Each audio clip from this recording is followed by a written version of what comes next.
you doing, everyone? Hello, and welcome to Convos with Candidates. I'm your host, Cecilia Belser-Patton, and we are excited to have Alissia Canady here with us tonight. I want to tell you a little bit about Shirley's Kitchen Cabinet. Shirley's Kitchen Cabinet is an organization dedicated to amplifying the voices and power of Black women. Can we say that one more time? We are dedicated to amplifying the voices and power of Black women. So through education and advocacy, we can be effective advocates for the issues that matter to them and the communities they serve. Isn't that awesome? That's what we all should be trying to do. We'll first start with some questions from me and open it up to questions from the audience on Facebook Live. So please tweet, hashtag, call. We want this to be an interactive conversation with Alissia Canady, our mayoral candidate for Kansas City, and with you, our Shirley Kitchen's Cabinet community. If you are a Kansas City voter, hit the love button. And if you have a question, post it in the comments so we'll be able to get them from there. If your question doesn't get answered today, the candidates and their campaigns are encouraged to comment on the live feed after our interview. So don't get discouraged if you don't hear it here, it will happen. Before we begin, we want to thank Jennifer, the owner of Plush Life Salon, for hosting today's conversations. Thank you, Jennifer. We really appreciate you. So let's begin. Alissia, please start by introducing yourself and letting us know a little bit about you and tell us why you're running for mayor and what you expect to accomplish for Black women voters. Well, good evening, everybody. Thank you all for tuning in to learn more about the mayoral candidates and your engagement and what's going on in Kansas City. My name is Alissia Canady. I am currently the 5th District Councilwoman here in Kansas City. I am an attorney by profession in private practice. And prior to running for being elected to the city council, I served as an assistant prosecutor in Jackson County. And it was in that space where I worked with neighborhood leaders to address violent crime and the community justice role. It became very apparent to me in order for us to really deal with crime and violence in the city, it was going to require us to deal with the root causes of it. And many of those things I observed were blight, limited education opportunities, job opportunities, hopelessness, substance abuse, mental health issues, things that really go beyond the scope of the role of a prosecutor. And being a problem solver, I began to look for where the solutions were able to be addressed, and that's how I ended up in City Hall. And Siri wants to talk to me too. And I found City Hall was a place that was best to be able to address the social ills beyond the trigger. And I've been very fortunate to serve in that capacity. Now, after serving my first term in City Hall as the chair of neighborhoods and public safety, I learned with a new vantage point that in order for me to be able to effectively address these issues, while I've been a great convener in problem solving, many of these issues are systemic. Many of these issues require long-term commitment to advocacy, financial commitment, and long-term partnerships in solving some of the root causes, particularly in the areas of mental health and dealing with people with substance abuse and addiction. One other aspect that I've found is that an undercurrent in all of these challenges has been hopelessness, and people that just felt like they didn't have many options. And so it's easy to criticize a person's choices when you don't know what they have to choose from. And sometimes people are choosing literally between bad and worse. And so I believe as the next mayor of Kansas City, my number one job is to make sure we're addressing violent crime in this city, making sure that we're providing quality education as an option for all students and for all children in this city. It should not be a privilege. And also making sure we created an environment where economic opportunity and prosperity is shared by all in all parts of the city. And that looks differently for everybody, but we need to make sure there's rungs in the ladder for people to be able to achieve them. Very good. Thank you so much, Alissia. We really appreciate your thoroughness in that answer. Our first question goes a little bit with that. So we want to ask you, what is your vision for Kansas City? What do you see Kansas City being and becoming under your leadership? Well, my experience growing up in Kansas City has been a very unique one. I grew up on the east side of Kansas City. Where? In many parts. But 37th and Benton in the Vineyard neighborhood. Okay. Graduated from Northeast High School. And had an amazing experience, only to find out when I got to law school that the neighborhood and the community I grew up in has been coined the murder factory. Mm-hmm. And so that was pretty disheartening to know that. And then people, as that has become commonly accepted here in Kansas City, people ask me, well, how did you make it out? Well, I didn't know I was making it out. I was just trying to make it. And so the real objective as the next mayor of this city is to lead in a way to inspire other young people such as myself, similarly situated, to make sure they have access to quality education, and to make sure they have people who are willing to empower them and inspire them to greatness, like many of my mentors did, and encouraged me to move forward. First generation college graduate, first in my family to be an attorney, first in my family to be elected. But I should not be the last. And so my goal is to inspire the city to do more, to give back. No matter what level of education you have, we all have a responsibility and a duty to improve our community. And so that is what I hope to accomplish. That's very good. Thank you for that. I'm going to go right to one of the questions that we've already received off of our Facebook Live feed, because I think things that you've talked about really will engage with this question. And so one of our Facebook Live participants has asked, what are your thoughts about gentrification? You know, especially with someone coming out of Kansas City proper, coming out of what people call the murder capital. What do you feel about this inequity that's happening in our city around housing? I mean, my position is a shared experience with many people who are priced out of their homes in a community the only community they've known. It's not fair. And so when we talk about what economic development looks like in this city, we have to be intentional about making sure we're creating opportunities for all. We want to make sure we have opportunities for investors and people who want to do real estate development. We want to make sure that it's inclusive, and that we're making sure that there is affordable housing at all price points. And so for those that are, for the senior citizen who has an income of $10,000 a year, or for the working mom with student loans and 3 kids, the working poor is what you would characterize them, and then for the young professional who's looking to start a family and put down roots, we have to make sure that we have opportunities available across the board. And being intentional with policy, investment in public dollars, and education is going to be the key. Okay. So I'm very glad that you talked about that, of making sure there's access for all. I want to kind of share with you something that someone shared as well on our Facebook Live thread, which is a comment that you made about race. And you said, I'll be honest, I'm not talking about race. We've been talking about race for too long. I want to talk about green, economic development, employment opportunities, and healthcare. And I'm wondering how you feel like we can talk about those issues and not talk about race, especially when we look at the disparities that are happening around gentrification, around housing, around education in our city, and who's being displaced. Well, the conversation needs to be focused around how we move these issues forward. We've been talking about race for a number of years. That has not necessarily moved the needle forward, because that's a circular discussion. How I feel about you as a person and how you feel about me doesn't necessarily move you forward economically. So we need to move beyond that conversation about how we feel about each other and talk about how we empower each other.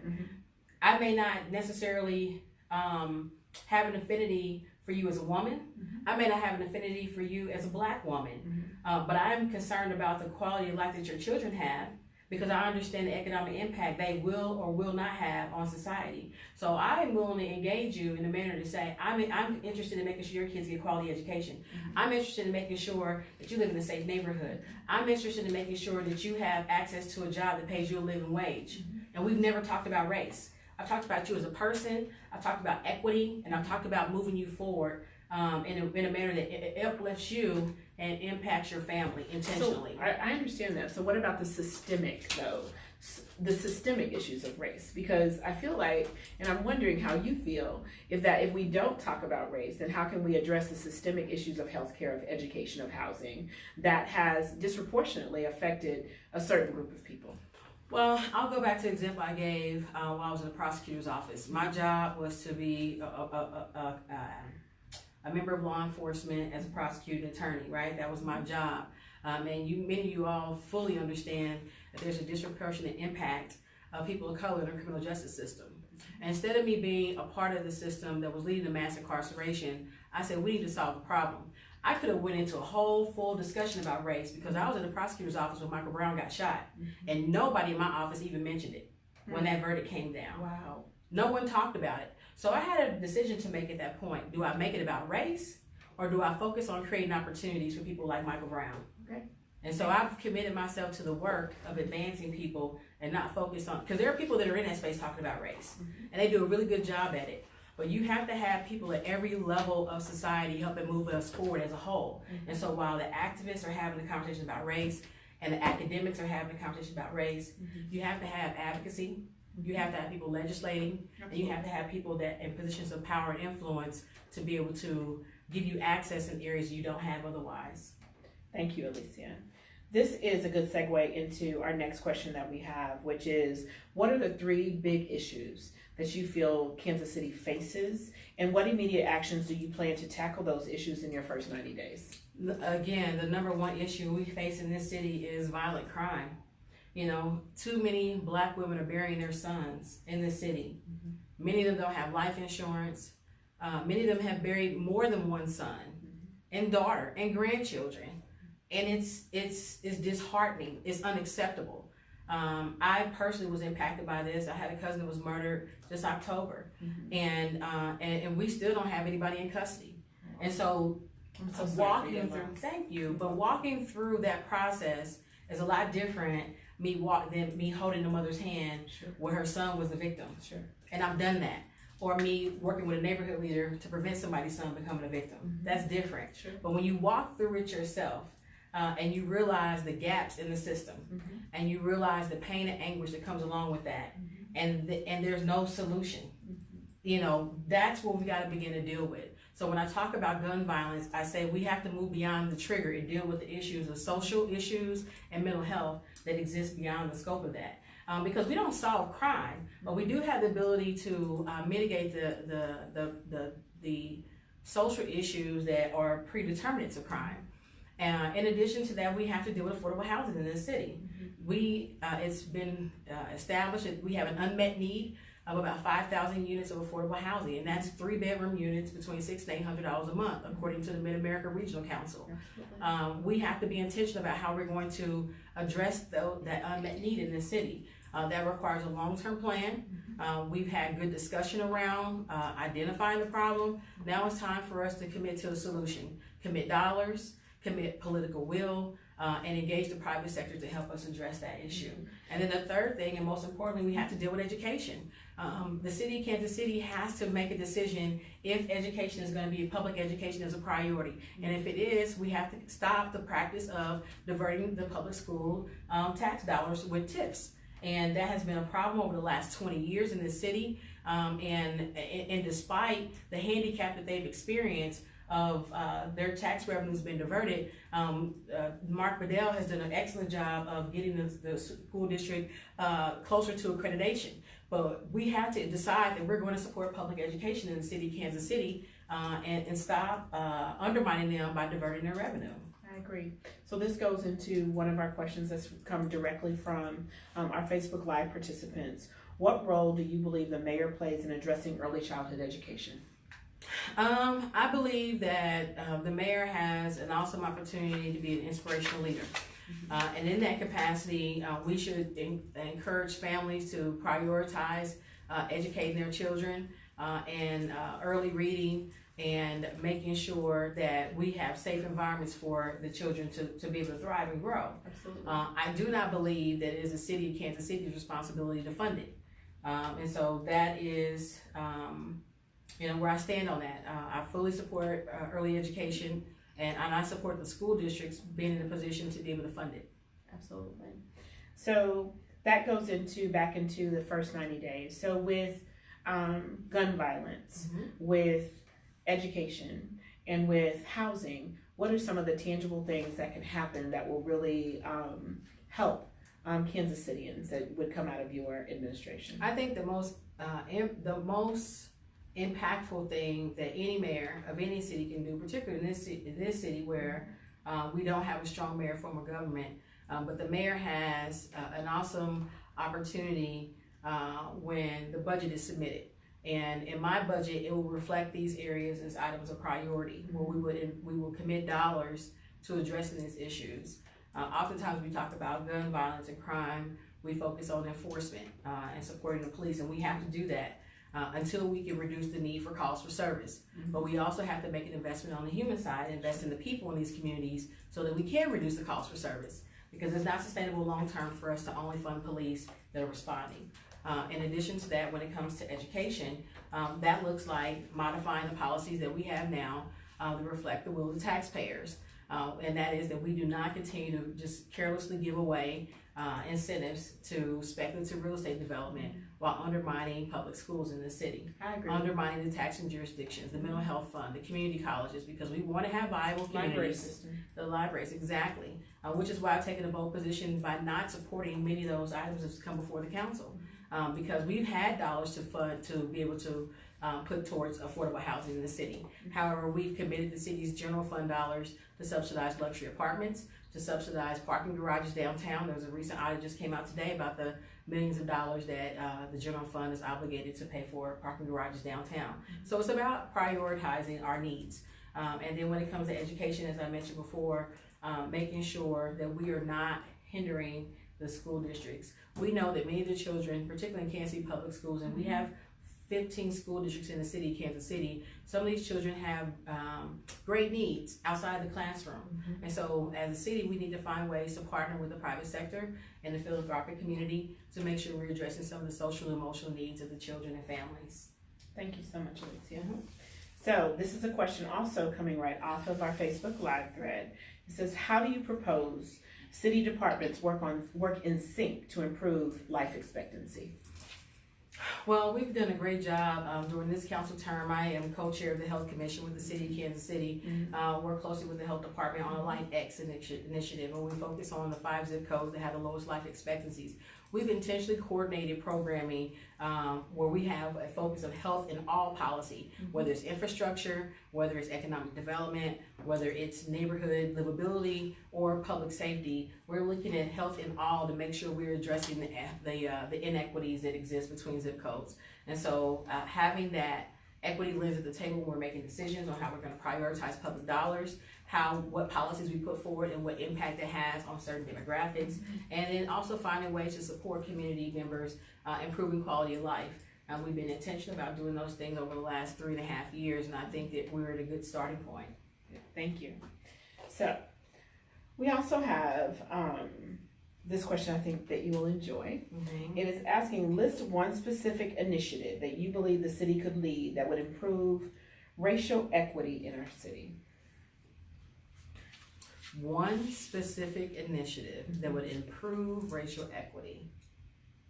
And even the intersection of the different ways that equity comes, race and class, race and gender, anything that you might want to share that way. You know, I don't think it's one initiative. I think it's having a leader that understands the need for it to be in every initiative. Okay. I think that's the answer to be able to address that. Okay. Because one initiative, they usually wane. And we've got to move beyond just having these splash projects to say we're doing it and begin to lead with an equity lens across the board so that we can create equity.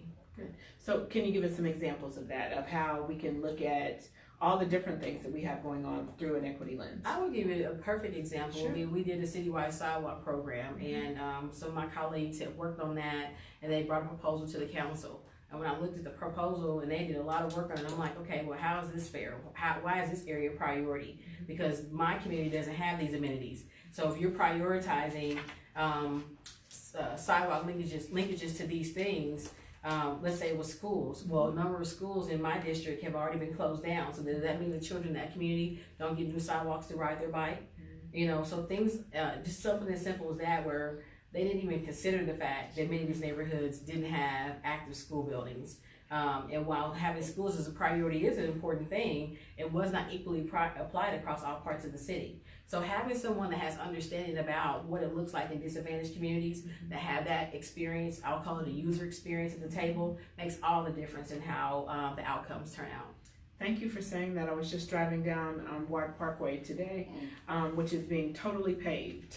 And all of our streets need to be paved with the kind of winter that we have, but I think it's very interesting in which was done first and in those kind of ways. And we can speak to that too. The squeaky wheel gets the oil. The people who travel Ward Parkway called and complained on a daily basis about their route to work or route home. They went out and inspected and identified over 140 potholes along Ward Parkway. did it make sense to patch 140 holes, or did it make sense to go ahead and repave the whole street? Sure. Because it was like throwing good money after bad. There are other streets in the city that maybe have 100 or more potholes, but have they been reported? Absolutely. Maybe not. And so I think that goes back to what I was saying earlier about having people at each level. You got to have activists, you got to have advocates, and you have to have people that are going to actually do something to move it forward. And so what I can say about those folks at Driveway Parkway, they were activists in calling 311. They had advocates that were calling our council offices and the departments, and somebody made something happen and get it done. So let that be a lesson to somebody out there that's tired of driving down any street. Get those complaints into 311. So what are ways in which we can engage folks? You talked about hopelessness when we first got on. What are ways in which we can engage folks who may be so hopeless, Alissia, that they don't know to advocate for themselves in that way? How, as in your term as mayor, if you're elected mayor, would you help to engage people who are used to being voiceless into being people who are voiced? You know, that is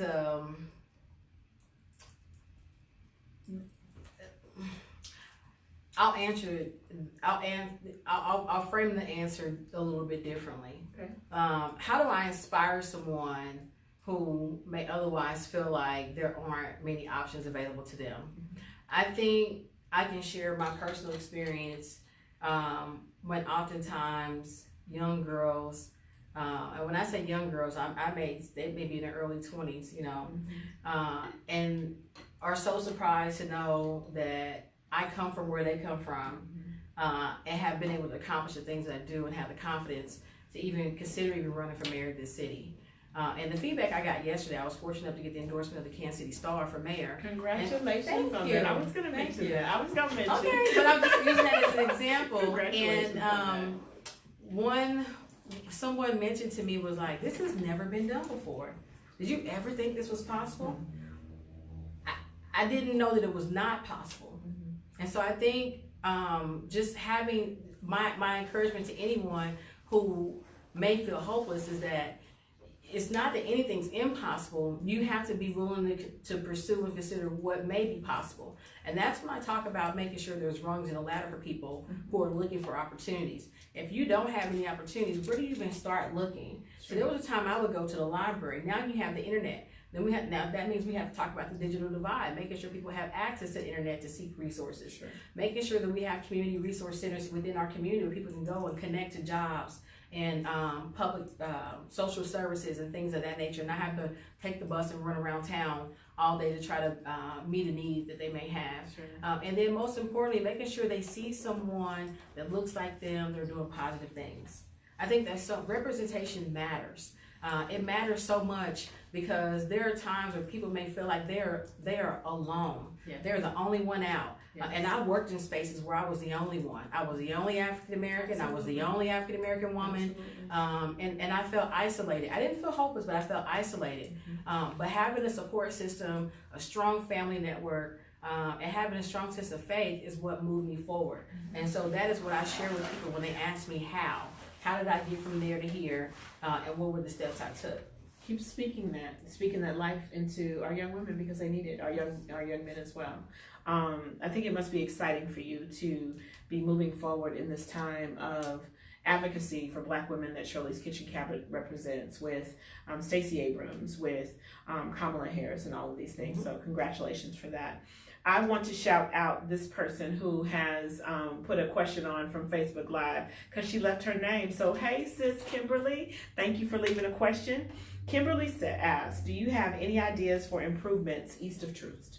Absolutely. Okay. Number one, we got to clean it up. That's the number one thing. Everybody clean up. It's like Saturday morning. We're going to turn on some Frankie Beverly, and everybody's going to clean up. Get some brooms out to those everywhere. Get some bleach, pine sol. Yes, we're going to clean up. That's number one.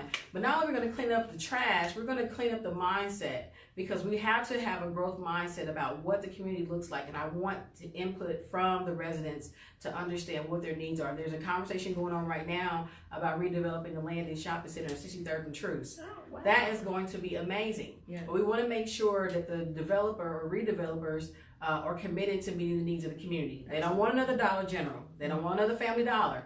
Or Hair Shop. Yeah, you know, and so making sure that what goes in reflects the needs and desires of the community, and making sure there's opportunity for local businesses to participate and be merchants in that space as well. Very good. What are some things you want to share with us? Like, what questions do you have for us? What are things that you need from your community, from Shirley's Kitchen Cabinet, from all of us who look like you that are rooting? What do you need? You know, we're in a space right now where, you know, we have this mantra, Black Girl Magic. But I've come to discover that the Black Girl Magic is grit, that resilience to push ahead, to be so resolute in your why and what you're doing that the opposition does not matter. And so, not necessarily a question, but just a word of encouragement to somebody else that's looking and saying, well, she did it because she's got a law degree, or she did it because, well, I didn't know I could obtain a law degree. I was 28 when I went to law school. I didn't know that I really had the power to transform policy in my community. I didn't know that I didn't know how to get access to be able to direct dollars to impact people in need and to provide options for safety for families. But I had a strong desire in my heart to do these things, and I began to seek out what it was going to take, and then to have the confidence to take that next step and make it happen. And one thing I would say that are critical to, not one thing, but the things I believe are critical to advancing in that manner is, one is timing, and two is relationships.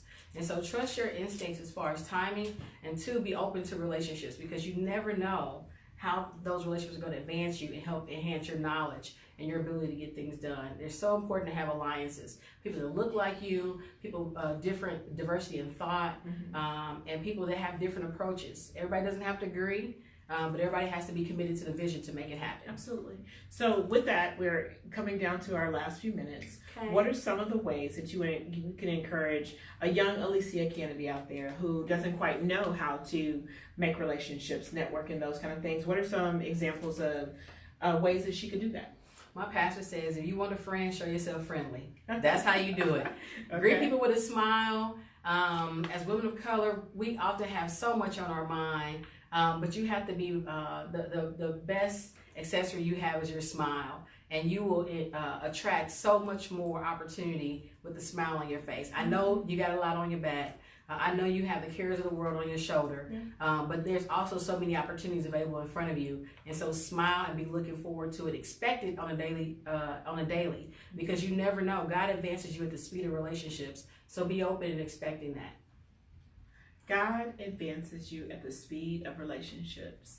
I love that. I love that. That is what we're about at Shirley's Kitchen Cabinet. We thank you so much for being here with us. We thank you so much for being a good representative of advocacy, of empowerment, of all the things that Shirley Kitchen Cabinet is about. We wish you great luck on Tuesday, and keep plugging along. God's plan. Amen. Amen. Thank you. We'll be back at 8 p.m. with Quentin Lucas. Hey, sis!